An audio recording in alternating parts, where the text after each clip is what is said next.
گئے وہاں سیالکوٹ میں، کہنے لگے کیا ہے کہ لاہور سے 1.5 گھنٹے کا راستہ ہوتا تھا. تو وہ گئے تو انہوں نے پوچھا کیا، انہوں نے بتایا کہ ایسے نا ہماری بیٹی ہے تو اس وجہ سے خواب آتی ہے، کوئی آدمی اس کے پاس آتا ہے. تو وہ کمرہ جو درمیان والا تھا جہاں میرے والد اکثر میری والد وہیں سوتے ہوتے تھے، ہم جب جاتے تھے سیالکوٹ، تو اس کمرے میں کہتے ہیں کہ اس کے نیچے خزانہ ہے. تو وہ میری بیٹی کو بتاتا ہے اور اس نے اسے دکھایا ہے کہ 3 دیکھے. تو وہ راجے مہاراجوں کا وہ چندن ہار اور ایک اشرفیوں سے پڑی ہوئی ہے، ایک جو ہے اس میں سونے کی اینٹیں اور اس کی چاندی کی اینٹیں ہیں، خاصا خزانہ ہے. میری بیٹی کو دکھاتا ہے اور روز اس کو دکھاتا ہے اور اسے لے جاتا ہے، اور جب صبح اٹھتی ہے تو اس کے پاؤں خاصا سوجے ہوتے ہیں. تو وہ مختلف جگہوں کی باتیں بتاتی ہے کہ مجھے وہاں لے کے گئے. وہاں انہوں نے کہا کہ آپ انہیں نہ بتانا، وہ ڈر جائیں گی. تو میری امی پھر میرے ابو کو لے کر سیالکوٹ گئی اور انہوں نے جا کے انہیں بتایا کہ ہاں آپ کی بچی صحیح کہہ رہی ہے، خزانہ ہے لیکن آپ نے ہاتھ نہیں لگانا، تو وہ خود ہی خزانہ باہر آ جائے گا. تو ڈرنے والی کوئی بات نہیں ہے،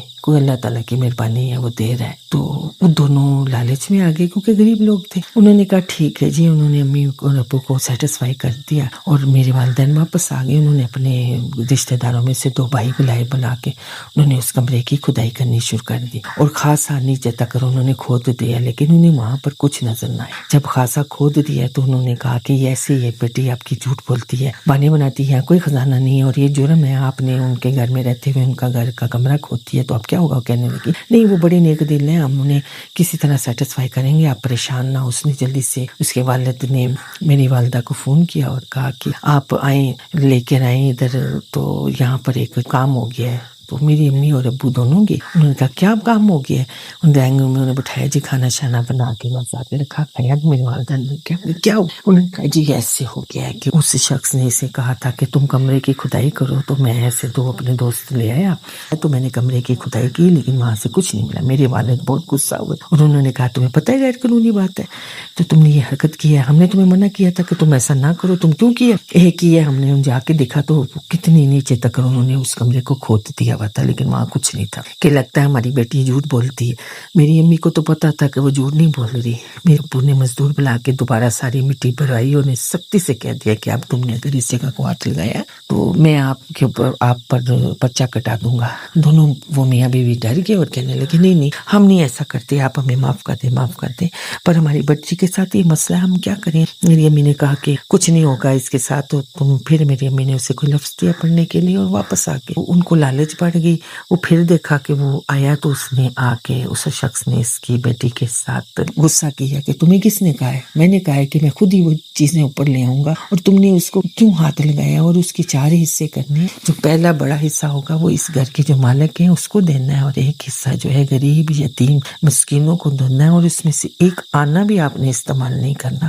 اور تیسرے حصے کا چوتھا حصہ اتنا ہی تمہارے والدین سار سکیں گے وہ ان کو دینا ہے. تو اس میں سے بھی آدھا حصہ جو ہے وہ جو آپ کے غریب رشتہ دار ہوں گے آپ اس میں اس کو بانٹ دینا. شخص نے اس لڑکی کو کہا اور تم ادھر ہاتھ مت ہلاؤ. ان کو لالچ ہوگی. انہوں نے اپنے دونوں بھائیوں کو بلایا اور اس بچی کے منہ سے یہ بات کلوائی. وہ اسے لے کے وہاں کے سیالکوٹ کے کالے علم والے کے پاس لے گیا اور اپنے بچی کو بھی ساتھ لے گیا. اور جب اس نے اس کی بچی کو دیکھا تو اس نے اس کے قدموں پہ سجدہ کر دیا. کہنے لگا اس کے اوپر تو شیش ناک کا سایہ ہے، وہ اس پر عاشق ہے اور وہ آپ کی بیٹی کو چھوڑے گا نہیں، ساتھ لے جائے گا اور تم دونوں کو مار دے گا اور اس کو ساتھ لے جائے گا.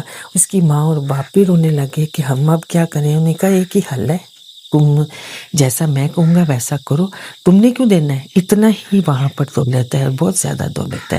آدھی تم لوگ بانٹ لینا، آدھی میں رکھ لوں گا اور محنت میں کروں گا. وہ اس نے گڑھ لیے اپنا پڑھ کے عمل کر کے اس کے ہاتھ میں اس کے پاؤں میں تعویذ باندھا اور اس کی ماں اور باپ کو بھی تعویذ دیا. کہنے لگا مجھے اس گھر لے جاؤ. وہ جب گھر لے کے گیا اس نے گھر کی اس کمرے کی زمین پہ بھی سجدہ کیا. اس نے کہا وہ خود ہی ساری دیگیں لے کے باہر آ جائے گا. اور میں چونکہ اس نے 4 کونوں میں کیل ٹھوس دیے.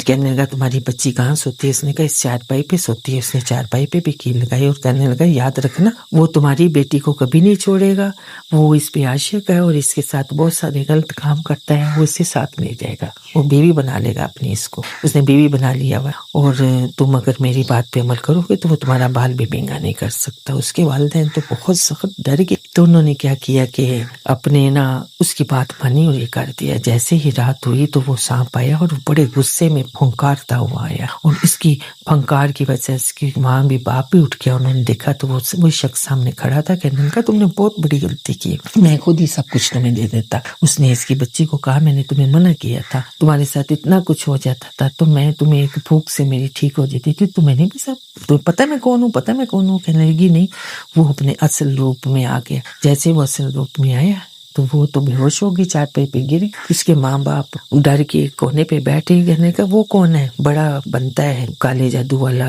سپیرا بنتا ہے، میں اسے بھی جا کے مزہ چکھاتا ہوں۔ وہ اس کے پاس گیا، اسے ویسے بھی ان تویزوں کی وجہ سے کھینچ آ رہی تھی، وہ گیا اور اس نے جا کے اس کو ماتھے کے اوپر ڈس دیا اور اسے مار کے پھر کہنے لگا میں تمہیں بھی ڈس دوں گا، تویز اترنے کی دیر ہے، میں تمہیں بتاؤں گا مزہ۔ وہ جب دن جیسے گزرا تو اس نے فون کیا، میری امی نے کہا کہ ہم نے نہیں آنا، تمہارے تو روز کے ڈرامے ہیں، بتایا تم مت لو۔ میں کہ نہیں کوئی اور مسئلہ ہو گیا، آپ پلیز آئے۔ پھر میرے والدین گئے تو انہوں نے بیٹھ کے ساری بات سنائی۔ میری والدہ بھی چپ کر کے ان کا منہ دیکھنے لگی، والد بھی نے کہا کہ ہم نے آپ کو منع کیا تھا تو آپ نے کیوں ایسی حرکت کی؟